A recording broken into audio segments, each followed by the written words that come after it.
Hello bachcho, let's see passage 2. It talks about criminal conspiracy is defined under section 120A and 120B of the IPC 1860. Chapter 5A. Chapter 5A of the IPC was inserted through the Criminal Law Amendment act 1993 in Rajiv Kumar versus state of UP. अब ये केस था जिसमें the essential ingredients of criminal conspiracy were stated. Number 1 was there must be an agreement between 2 or more person. तो यहाँ पे 2 or more person का होना एक एसेंशियल कंडीशन है। The agreement must be formed in relation to committing a illegal act, या तो आपने कोई कमिट किया इलीगल एक्ट या फिर आपने उसको इलीगल मीन से किया है। Thus it is important to have an agreement between 2 or more person for the purpose of committing an illegal act or by legal mean which is regarded as a sine qua non of criminal conspiracy। sine qua non, अब sine qua non of criminal conspiracy बोल रहा है तो sine qua non का मतलब क्या है? sine qua non means that which is considered to be essential। अब ये essential होना चाहिए दो लोगों का agreement और illegal act या illegal means। The another provision mentioned in the IPC with respect to criminal conspiracy is abatement under section 107 of IPC। अब ये क्या बोलता है? abatement means if any person instigates, procures, assists or in any way convinces other person to commit an offence or has practiced in the conspiracy of the offence, they will be held liable। Second is an act or that constitutes an offence of conspiracy to wage, attempt to wage or abet to wage the war against the government of India under section 121A of the IPC। The section covers all the ways to which a citizen of the state or a foreign national plans to distribute the peace of the state, whether as an active participant or an abettor। A person who instigates to, अब abettor बोल रहा है इसमें include कर रहा है, तो abettor का मतलब क्या है ये हमें ब्रैकेट में बताया गया है। अबेटर वो है जो इंस्टिगेट करता है, किसी को उत्साहता है कि भाई तुम करो, तुम कर क्यों नहीं रहे हो, किसी को भी प्रोवोक करता है to do an illegal act. It can not be considered as sedition as it include showing hatred or dissatisfaction for the country।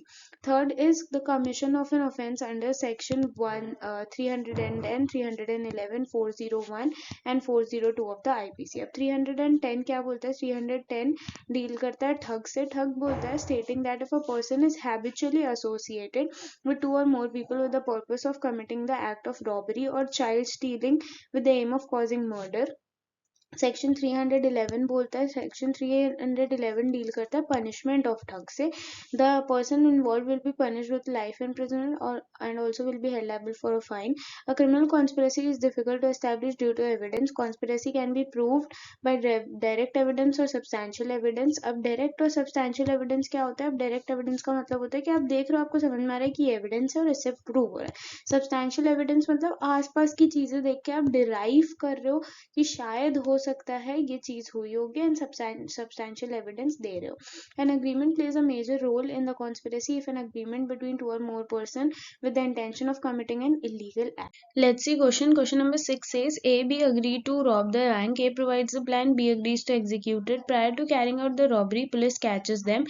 Can they charge with criminal conspiracy? Option number A says yes because they have an agreement and between A and B to commit an illegal act. This is a right option because in order to be held liable under the criminal conspiracy, there should be an agreement to commit an illegal act and an intention, and both was present in the present case।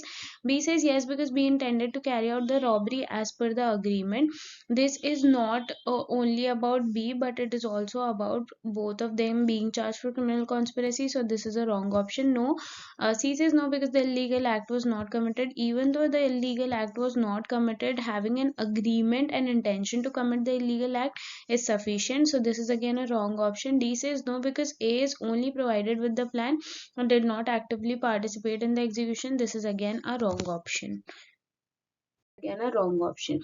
Question number 7 says XYZ plan to overthrow the government through violent means. They hold regular meetings to discuss their strategy, but before they could do anything, law encroached, apprehends them. Can they charge with criminal conspiracy? A says yes because they had an agreement to commit an illegal act against the government. This is a right option because even though the act was not committed, they had an agreement to commit the illegal act, making them liable under criminal conspiracy. B says yes because they actively plan and conspire to throw the government. This is a wrong option because even though they actively planned and conspired, they need an agreement to prove We need an agreement to prove that there exists a criminal conspiracy. C says no because they did not attempt to carry out the plan, which is a wrong option. D says no because their discussion alone do not constitute a legal act. This is again a wrong option. Question number 8 says PQR agree to smuggle illegal drugs into the country. P provides the funds, Q arranges transportation, R procures the drug. Before entering the country, border security interrupts them. Can they be charged with criminal conspiracy? A says yes because they had an agreement to commit illegal act of drug smuggling. This is a right option because even though they were being caught up by the border security, but they had an agreement to do some illegal act and they were on the process of doing and hence making them liable for criminal conspiracy. B says yes because each individual had a specific role in the conspiracy. This is not the reasoning why they'll be held in the liable in the conspiracy, so again a wrong option. C says no because they were apprehended before bringing the drug into the country. This is a wrong option.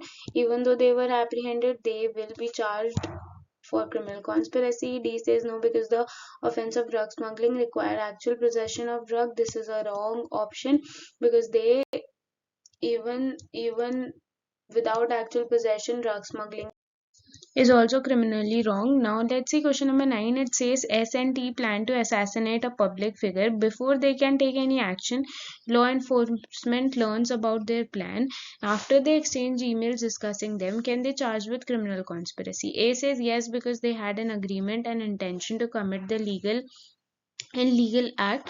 This is a right option because even though they were planning to assassinate, they had an agreement and an intention which is enough to prove the criminal conspiracy.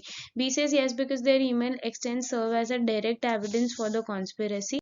This is again a wrong option because for establishing the um, criminal conspiracy, intent and agreement is required. Even though the direct evidence is there, we still need to prove the agreement and intent. C says no because they did not take physical step towards carrying out the assassination. This is wrong because intent and agreement was present. D says no because the emails alone do not provide substantial evidence of a conspiracy. This is again a wrong option. Let's see the last question.